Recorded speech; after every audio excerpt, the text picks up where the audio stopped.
How's it going, guys? Chris Johnson here from Green Bench Brewing Company. We are on Module 7.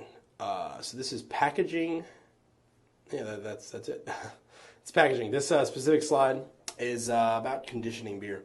Let's hop right into it. Fairly short slide. So what we're going to talk about today, cold storage. That's the first thing we're going to talk about. Secondly is secondary fermentation. So we're going to talk about krausening, lagering, and cask conditioning. And the required reading for this slide is the Brewer's Handbook, Chapter 14, Beer Conditioning, specifically beer maturation. Good stuff in this book. This book's awesome. I know I've had a few of these on here. So, all right, let's go hop into it. So cold storage.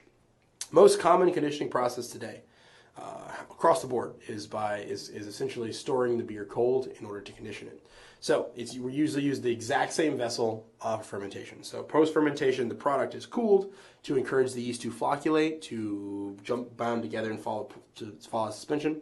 And the yeast is then collected and or dropped from the tank, usually only requiring about 24 to 48 hours of cold maturation. The beer is ready for clarification and or packaging quickly. So again, we ferment out in our conical fermenter or whatever, it's the most common way of doing it right now.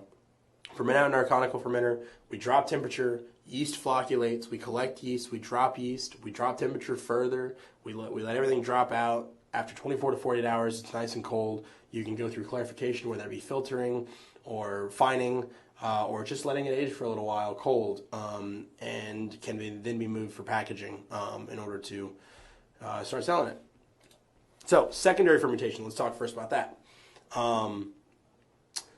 The traditional methods for beer maturation included a secondary fermentation. Usually, back in the day, they would always do secondary fermentations.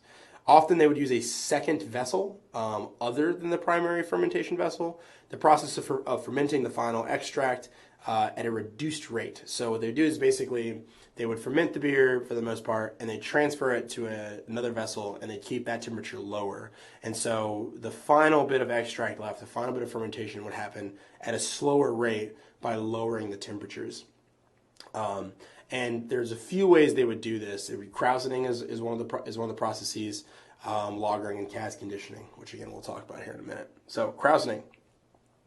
Krausening was a process in which you combined the actively fermenting young beer with a high volume of beer that is already undergone primary fermentation.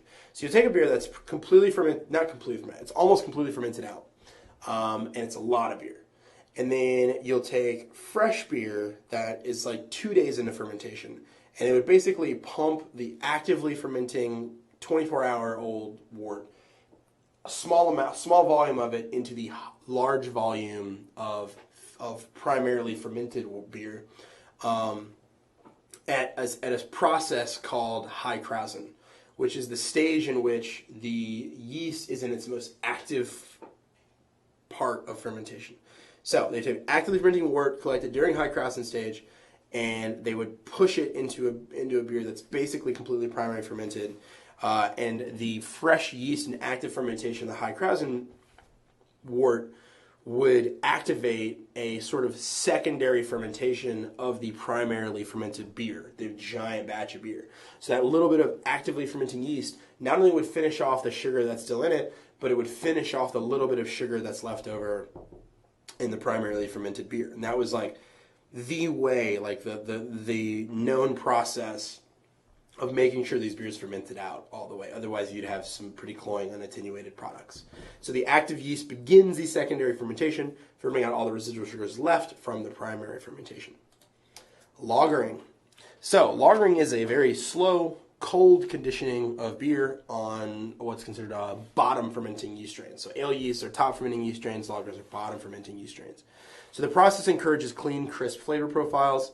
Traditional lager schedule requires gradual temperature drops over several weeks. So it's very time consuming, takes a while.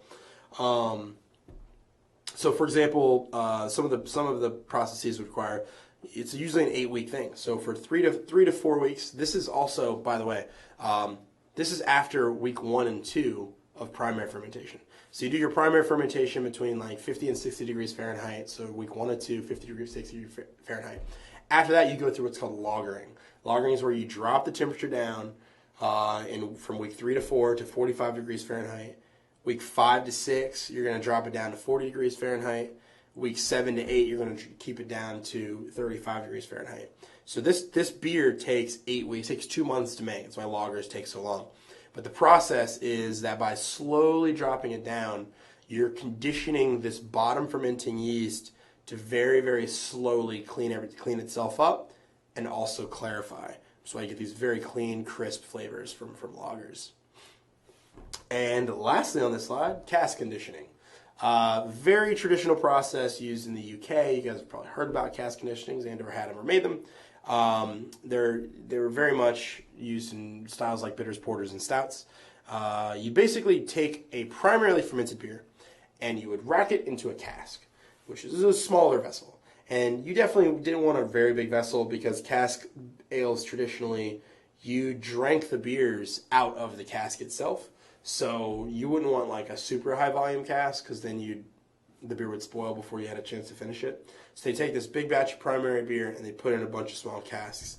And then what they do is they'd seal it. The beer, however, that went into the casks was not completely carbonated or fermented out yet. So they leave sugar and active yeast in suspension inside the casks. Roughly, if you were looking at it in a microscope and ran the test, around 2 Plato of wort, so not completely finished beers yet, or around 2 million cells per ml would be what you'd put the cask. You'd fill the cask up with. Then what happens is you actually store the cask cool for about 2 weeks. So what happened is usually around 55 degrees Fahrenheit and 65 degrees Fahrenheit.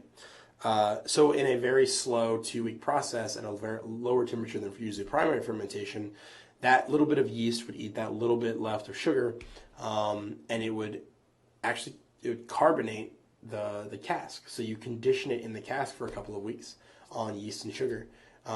Very small amount, gets you a very soft, low carbonation level, and they would serve it directly from the cask.